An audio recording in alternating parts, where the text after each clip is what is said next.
Welcome to the Mobile Home Park Mastery Podcast, where you will learn how to identify, evaluate, negotiate, perform due diligence on, finance, turn around, and operate mobile home parks. And now, here is your host, the fifth largest mobile home park owner in the United States, Frank Rolfe. Shotgun, horseshoe, grid. We have many different labels and names for the road systems in mobile home parks. And in fact, in a mobile home park, one of the most basic features we all see are the roads. But we rarely talk about the more granular detail of the size of those streets and what the importance is of that. This is Frank Rolfe, the Mobile Home Park Mastery Podcast. We're going to be talking about road widths, how wide a road should be in a mobile home park. Now, let's start off with the assumption, which is true, that all automobiles are designed to be not greater than 8 feet wide. Now, there may be some that you push the limits with, push the envelope, the addition of mirrors that stick out really far. But in general, in America, our road systems are based on the idea that cars are basically 8 feet wide. So that means normal city street in America, the normal lane on the highway, ranges from about 10 to 12 feet, giving you the ability to maneuver your car within those lanes and the car next to you within their lane, always maintaining at least 2 to 4 feet of space between you. But mobile home parks are a little different than that, because typically mobile home park streets are on private property. And when you get on private property with your streets, there really are no rules. So when we are on streets that are owned and operated by the city or the county or the state or the Federal Highway Department, they have oodles and oodles of regulations on everything pertaining to those streets. But when you put a street into a piece of land that you own, that you then rent out parking spaces for mobile homes on, that road doesn't have any burden to be regulated by anybody. So often, mom and pop did some crazy stuff because at the end of the day, they didn't have to answer to anyone for it. Now, if you go out in Florida, for example, you will find that some of the roads are unusually skinny.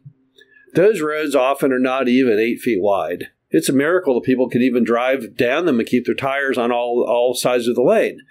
And that's because that mom and pop back in the day, they didn't want to spend much on the paving, so they paved it to the absolute bare minimum. They cut every corner. They said, hey, Mr. Paver, what's the absolute least width I can build that the car could actually theoretically go down? And they said, oh, well, I guess maybe 8 feet, and that's what it became. And that's a problem in a lot of those parks because the road system today, when viewed by a bank or a buyer or an appraiser, it looks awfully odd. It doesn't look like it's really going to work. So in most cases, the minimum width you need to have on your park streets is, in fact, 10 feet. 10 feet is a good baseline width. But then you have the next problem, which is parks are not all built the same as far as the form and function of those streets. In some parks, the street just serves to allow cars to go down it. But in other parks, you have to also allow for parking, because some mobile home parks were designed to have on-street parking. So if we have on-street parking, now we have a new dilemma. We have to have enough room for cars to park and to be able to drive down the street.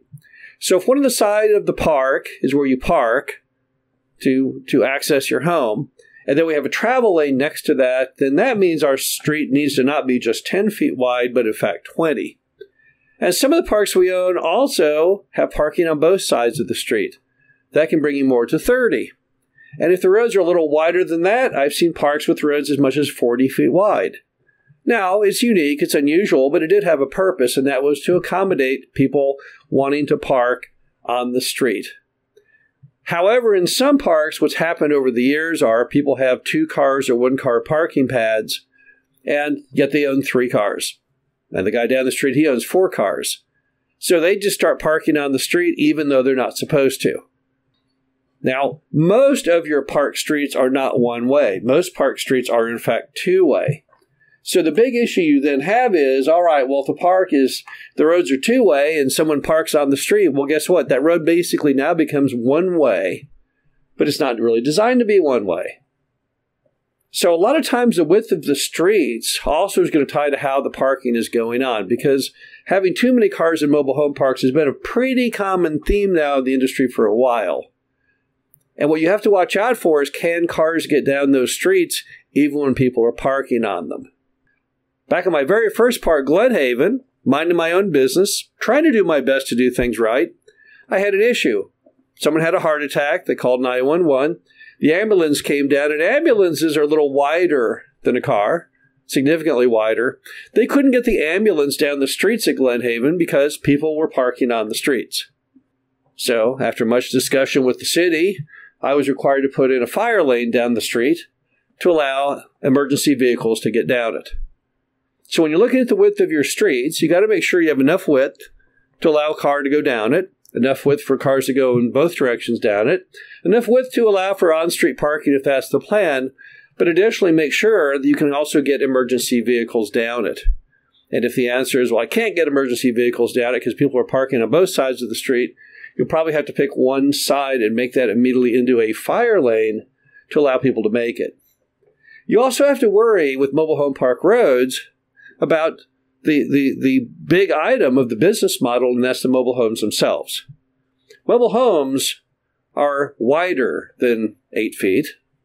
The least wide home I can buy new, or even newish on the used market, is 12 feet, and those are called FEMA homes. Those are built by FEMA for emergency situations. But the usual mobile home, we all know, is either 14 feet or 16 feet, or even in some cases 18 feet wide. That is not going to fit down a 10-foot street. And while most parks don't have the homes move in very often, you still have to have the ability to do it, or otherwise you can't refill your lots. And where it gets to be a real problem is in the curving of the streets, that turn radius of those big old mobile homes and getting down them. Now, I have seen mobile home movers get things into wonderfully odd positions. That's for sure. I've seen things that did not look possible. You could stand there and say, there's no way mathematically that mobile home is going to get into that space. Yet if you watch them, they put the home on casters so it can be turned in any direction.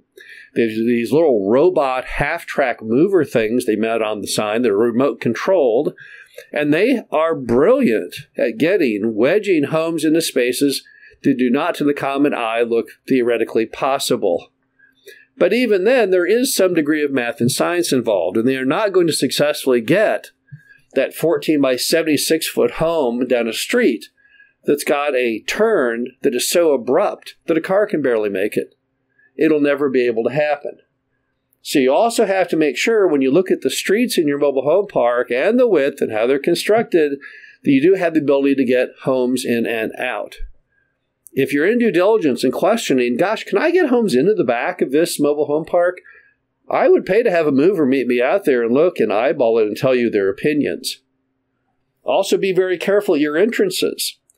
Many parks will build decorative fences. We do it also because it looks great. And it tells everyone, hey, this is a well-run park and it's therefore worthy of living here and worthy of assigning great value to it, Mr. Appraiser and Mr. Banker. But don't forget that when mobile homes come in, they again have to navigate those turns. It's a rookie error where you run your decorative fence so tight to the end of the street that they can't actually bring a mobile home in. You always want to not take it all the way to the very edges of the entrance. You want to take it significantly towards it, but giving yourself plenty of swing room for the home to make it down the street. The key ingredient to all of this is that every mobile home park is in fact unique. It is individual, it is a customized creation, and you have to make that the roads can service the needs of your business model. That not only cars can get in and out and drive down the streets freely, but that mobile homes can too.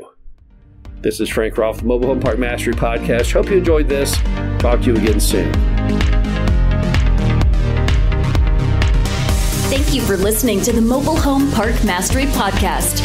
Be sure to visit us at mhpmastery.com to subscribe to the show, read our show transcriptions, and access all of our great information on mobile home park investing.